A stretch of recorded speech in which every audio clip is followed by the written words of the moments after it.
এনেছেন শেখ হাসিনার গদি, সেই গদি এইবার মানুষ উল্টে দিয়েছে এবং কাজেই ভারতের আধিপত্যকে উল্টে দেওয়া হবে। ভারতকে আমরা পরিষ্কার করে বলেছি আগেও, এই দেশের জনগণের সাথে বন্ধুত্ব করেন, আর বন্ধুত্ব যদি চান, সত্যিকার অর্থে করতে চান, তাহলে সমতার মর্যাদার ভিত্তিতে করেন। কারো অধিকার হরণ করে বন্ধুত্ব হয় না, সেইটাকে দাসত্ব বলে।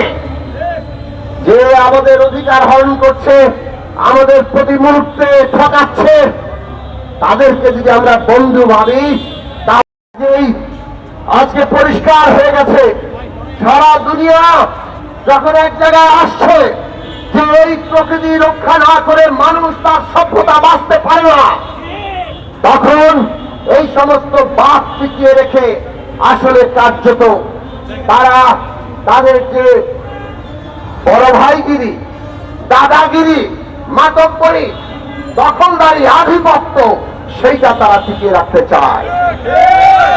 বাংলাদেশে একের পর এক সরকার এসছে, বিশেষত গত 15 বছর ধরে শেখ হাসিনার সরকার, তারা নিজেদের গদির বদলে বাংলাদেশের সকল স্বার্থ জলাঞ্জলি দিয়েছে।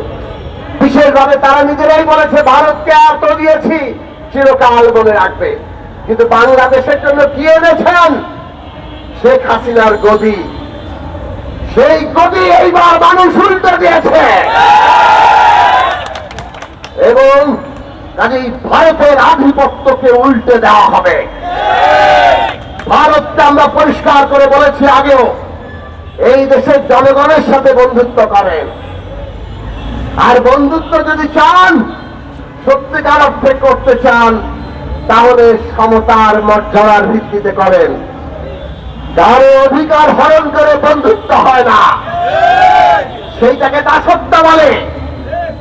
যে আমাদের অধিকার হরণ করছে, আমাদের প্রতি মুহূর্তে ঠকাচ্ছে, তাদেরকে যদি আমরা বন্ধু ভাবি, তাহলে আসলে আমাদের শারীরিক ভাবেই আমরা কেবল দাস নই, মানসিক ভাবে আমরা দাস।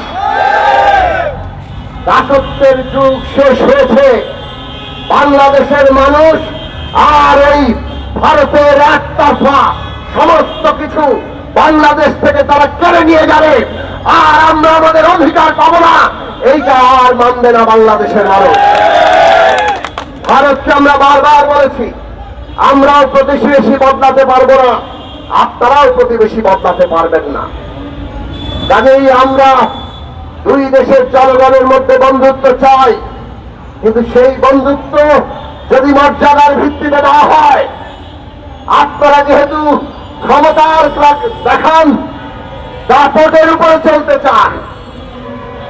আমরা তো দেখেছি আপনারা এইবার পাকিস্তানের সাথে যুদ্ধ খেলায় আমরা দেখলাম আপনারা সিন্ধু নদীর পানি বন্ধ করে দেওয়ার হুমকি দিয়েছিলেন, পারেন নাই। এত বছরও পাকিস্তানের সাথে এত যুদ্ধ, সিন্ধু নদীর পানি বন্ধ করতে পারেন নাই, কারণ ক্ষমতার দাপটে ওইখানে আপনারা দাপটে জিতে যেতে পারেন না। বাংলাদেশের উপর ছড়ি ঘোরান। আমরা বাংলাদেশের মানুষ অভ্যুত্থান করেছি একটা নতুন যাত্রার জন্য। আমরা সারা দেশের মানুষকে ঐক্যবদ্ধ করব, তার প্রয়োজনীয় গণতান্ত্রিক রাজনৈতিক ব্যবস্থা তৈরি